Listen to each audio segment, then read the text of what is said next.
À l'occasion de la Semaine de l'Europe, l'Union européenne, à travers son partenaire technique Enabel, a procédé à l'inauguration de la zone de tri, de transit et du centre de compostage de Sanoya dans la préfecture de Koya ce mercredi 7 mai 2025. Cette cérémonie s'inscrit dans le cadre de la gestion durable des déchets dans le Grand Conakry, qui d'ailleurs fait partie du programme Sanita Ville Propre, dont le thème cette année est axé sur l'assainissement. Selon l'ambassadrice de l'Union européenne en Guinée, plusieurs activités sont mises en place pour cette journée. Elle s'est dite satisfaite de cette inauguration, tout en soulignant l'importance du processus. Et à notre environnement. Donc je suis très contente et fière aujourd'hui de procéder à l'inauguration de la zone de triage et de transit de Sanoa, qui constitue une infrastructure fondamentale dans la gestion durable des déchets du Grand Conakry. Sa mise en service est une étape clé des programmes sanitaires, avec désormais 21 zones de triage et de transit réalisées sur le 25 prévu sur le Grand Conakry. Nous sommes très proches de nos objectifs initiaux. Cette nouvelle zone de triage et de transit va permettre une optimisation du processus de triage de déchets et contribuer de manière significative à une amélioration des conditions de vie des habitants et de leur environnement et de leur santé. Cette zone de triage marque aussi l'autonomisation des communes du nord du Grand Conakry en matière de gestion des déchets. Le centre de compostage intégré à cette infrastructure jouera également un rôle crucial dans le traitement des déchets ménagers générés par les habitants de la commune.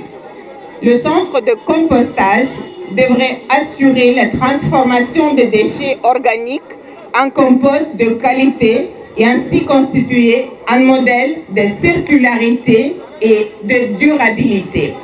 Ces composts organiques produits en substitution des engrais chimiques devraient permettre d'améliorer la productivité agricole tout en protégeant la qualité des sols. Ce centre de compostage offrira également des opportunités d'emploi et contribuera au développement économique des communautés locales.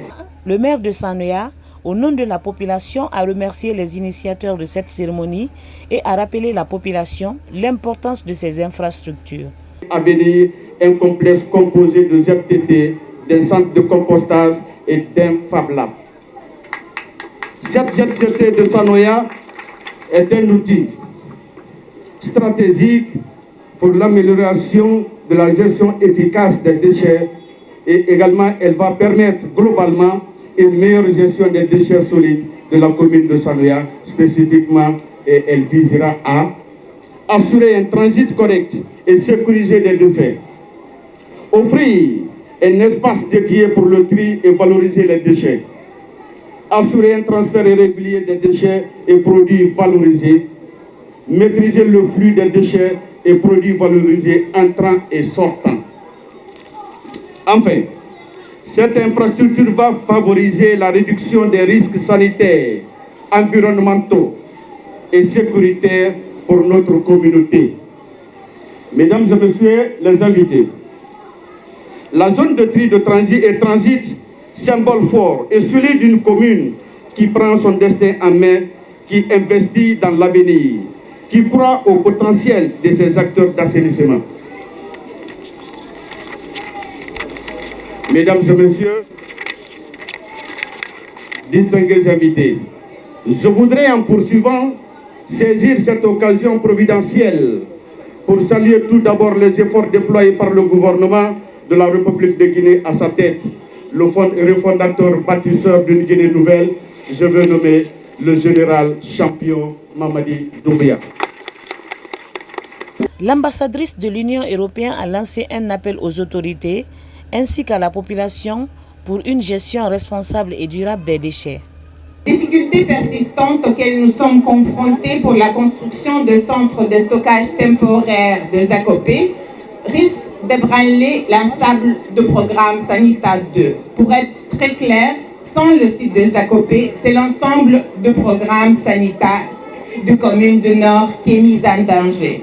Les communes du Nord n'auront alors d'autre choix que de continuer à envoyer leurs déchets à la décharge de Dar es Salaam qui est déjà saturée.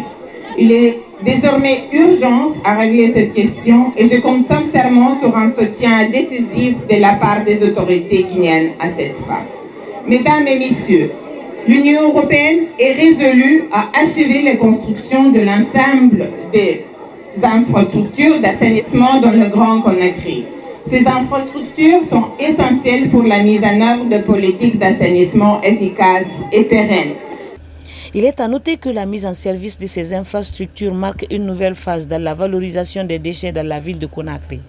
Sur 25 zones de tri, de transit et de centres de compostage prévus, 21 ont été déjà réalisées, ce qui motive les partenaires à atteindre pleinement leurs objectifs dans les jours à venir.